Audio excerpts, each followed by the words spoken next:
Alright guys, welcome back to Hanon Review. Seperti biasa gue kali ini akan nge-review beberapa studio anime terbaik menurut gue dan menurut survei ya, survei dari Google sih. Gue nggak buat sendiri, tapi menurut gue terbaik sampai saat ini dan masih berada di puncak ya.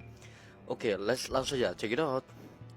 Berdasarkan kualitas teknis, inovasi, dan pengaruh budaya, berikut adalah top studio anime yang diakui oleh industri dan komunitas dengan penjelasan lengkap mengenai keunggulan dan spesifikasi masing-masing. Oke, langsung saja. Satu, KyoAni atau Kyoto Animation. Spesialisasinya adalah adaptasi slice of life, drama emosional, visual artistik, dan karakter yang humanis lah. Karya ikonik Kyoto Animation itu ada Violet Evergarden, Hibiko Emporium, Ki-on, Clannad, A Silent Voice ya, atau Koe no Katachi ya. Mengapa dia menjadi yang teratas ya? Yaitu adalah kualitas visual terbaik di industri yang menggunakan full digital painting untuk latar, bukan tekstur foto ya. Menghasilkan latar seperti lukisan air yang hidup dan atmosferik. Animasi karakter yang fluid dengan ekspresif, terutama pada adegan sehari-hari, gerakan rambut, lip sync yang sempurna, moe yang hidup, sistem produksi in-house yang unik, tidak mengandalkan freelancer ya, memiliki tim salari permanen dengan pelatihan internasional ya, Kyoto Animation School ya ada, dan mengembangkan perangkat lunak sendiri untuk efisiensi workflow ya. Jadi mereka punya software sendiri untuk dikembangkan sendiri, untuk digunakan sendiri ya. Gokil banget. Filosofi menciptakan kebahagiaan, fokus pada cerita yang memancarkan kehangatan manusia, trauma, dan pemulihan, terutama pasca insiden pembakaran 2019. Dan juga kontrol kreatif yang penuh, seringkali memproduksi adaptasi dengan interpretasi orisinal, bukan sekedar mengikuti source material. Jadi dia nggak hype dengan kayak misalnya ini studio itu nggak main ambil project aja gitu, kayak yang hype apa nih isekai ini, oke kita ambil, nggak, tapi dia bener-bener ngikutin flow atau ngikutin arusnya dia sendiri gitu kan. Emang Kyoto Animation dari dulu bagus sih, jadi gua nggak kaget kalau dia memang nomor satu gitu. Kedua MAPA ya, spesialisasi ya, adaptasi action dengan proyek seni modern, CGI hybrid, dan proyek ambisius. Bentar, gua relate, kasih relate dulu.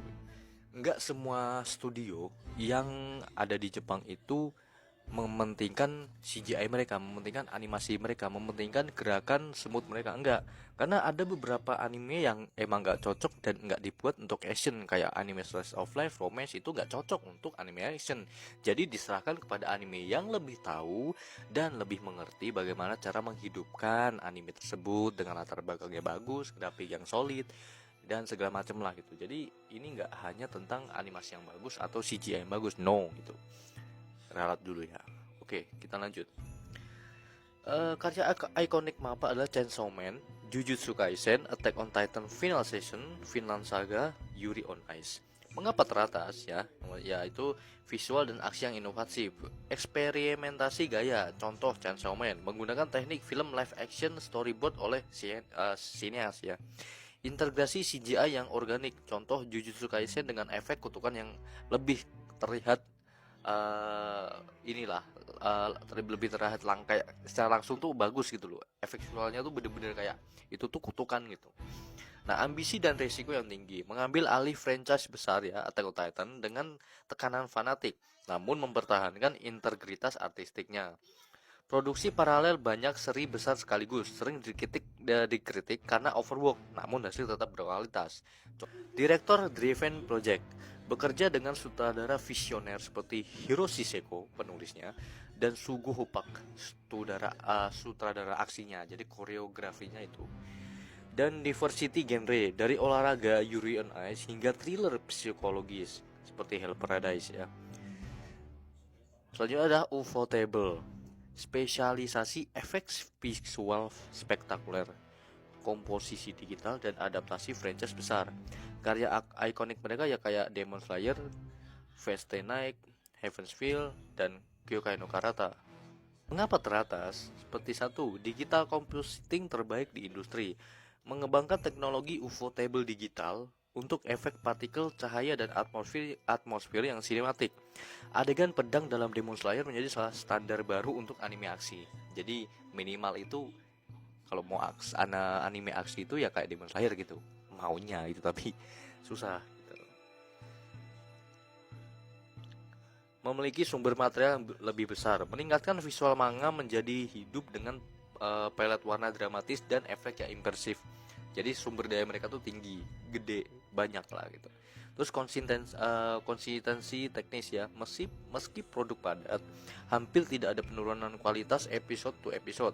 Berbeda dengan studio yang lain yang sering ya hanya di episode tertentu lah ya memiliki penurunan yang signifikan gitu. 4. Sinematografi film yang lebih ditimbulkan ya, banyak yang menggunakan teknik kamera virtual, depth of field dan pencahayaan dinamik. Nomor 4 adalah Wit Studio, spesialisasi ya animasi aksi spektakuler, adaptasi manga dengan visual flamboyan.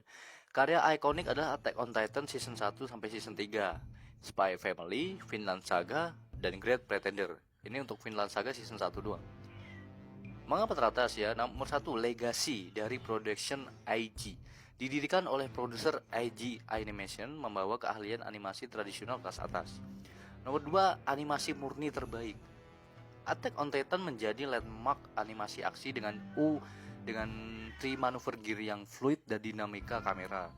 Seperti 3D motionnya itu bagus. Dan juga Hiroyuki Sawano, komposer yang terkenal lah ya. Kolaborasi erat meningkatkan dampak emosional yang bagus, apalagi dengan soundtrack yang sangat epic lah. Nomor 3, eksperimen gaya visual. Great Pretender menggunakan palet warna pop art yang berani, sedangkan Spy Family menggabungkan animasi ekspresif dengan komedi fisik yang sangat sempurna. Nomor 4, fokus pada adaptasi berkualitas. Sering memilih proyek dengan potensi visual tinggi, meski tantangan teknik besar. Dan terakhir adalah nomor 5, Studio Trigger. Spesialisasi ya, gaya animasi ekspresionis, energi hyper dengan tema anime sebagai seni. Karya ikonik mereka adalah Kill la Kill, Promare Cyberpunk Endrunner, dan Gurren Lagann. Mengapa teratas? Nomor 1, gaya visual yang tak tertandingi ya, trigger style atau garis tebal deformasi karakter ekstrem. Komposisi frame yang chaotically kreatif, dan warna neon kontras tinggi dan energi yang konstan. Nomor 2, filosofi anime is pencil, mempertahankan roh analog di era digital dengan gerakan berlebihan dan ekspresi karikatural lah ya. Nomor 3, originali dan creator driven, didirikan oleh Hiroki Imaishi dan tim Gainax yang menciptakan karya kultus FLCL dan Gurren Lagann ya kalau nggak salah. Dan Cyberpunk Endrunners membuktikan kemampuan adaptasi tanpa kehilangan identitas trigger mereka. 4, kultus dan pengaruh budaya. Karya mereka sering menjadi referensi gaya barat bagi studio lain dan seniman barat. Mengapa studio ini masuk ke dalam jajaran top studio? Karena mereka mempresentasikan atau mencontohkan bagaimana membuat anime yang sesungguhnya. Oke, dan nomor 6, Production IG ya, spesialisasi animasi teknikal tinggi, detail realistis, dan genre thriller atau olahraga. Karya ikonik mereka ya seperti Haikyuu, Psycho Pass, Ghost in the Shell, dan masih banyak lagi. Mengapa teratas? 1, teknik animasi tradisional terbaik. Pionir dalam digital animation. Sejak era 90-an, animasi olahraga terbaik industri Haikyuu dengan studi gerak yang nyata. 2, konsistensi dan kedewasaan naratif. Sering memiliki plot kompleks dan tema filosofis seperti cyberpunk dan moralitas. Nomor 3, kolaborasi internasional. Bekerja dengan sutradara barat, contoh The Last Naruto Movie dengan tim Jepang dan Amerika. 4, divisi khusus untuk genre, memiliki tim berbeda untuk olahraga, sci-fi, dan film. 6 studio yang patut mendapatkan peringkat teratas bagi gue. Dan ini adalah beberapa kriteria yang menurut gue masuk dalam anime dan mengapa mereka masuk dalam kriteria top tier dalam studio anime. Ya, yaitu adalah satu teknik animasi yang memiliki konsistensi yang tidak pernah turun tadi. Yang kedua, seni dan komposisi, desain karakter, latar warna, dan sinematografi memiliki karya tersendiri. Nomor 3, inovasi teknologi, penggunaan CGI, efek digital, tools. Nomor 4, kedalaman naratif, fitly adaptasi atau kekuatan originalitas yang tidak memiliki batas dalam studio sendiri. Nomor 5, pengaruh budaya, bagaimana karya mendefinisikan era atau genre sebuah anime. Dan nomor 6, kesehatan produksi, reputasi, perlakuan terhadap staf seperti Kyo Animation. Ini paling unggul di sini Kyo Animation ya. Dan catatan sendiri, Studio Ghibli tidak dimasukkan karena bukan studio TV anime, namun sebagai standar tertinggi film animasi Jepang. Studio seperti Bones kayak Full Metal Alchemist, My Hero Academia juga sangat dihormati untuk animasi aksi konsisten. Dan Madhouse di era lalu seperti Death Note, Hunter x Hunter, dan Overlord juga legendaris, meski kini sudah tidak sedominan dulu. Setiap studio, jadi kesimpulan gua, setiap studio itu memiliki DNA visual dan filosofi produksi yang unik sehingga terbaik bisa bergantung pada genre dan profesi penonton. Namun, studio-studio di atas telah berulang kali membuktikan keunggulan teknis dan kreatif yang diakui secara global. Itu dia dari saya. Kalau kalian ada pendapat lain menurut studio yang bagus yang mana, tinggal kolom komentar aja ya. Itu dari gua. Sekian dan terima kasih. Bye bye.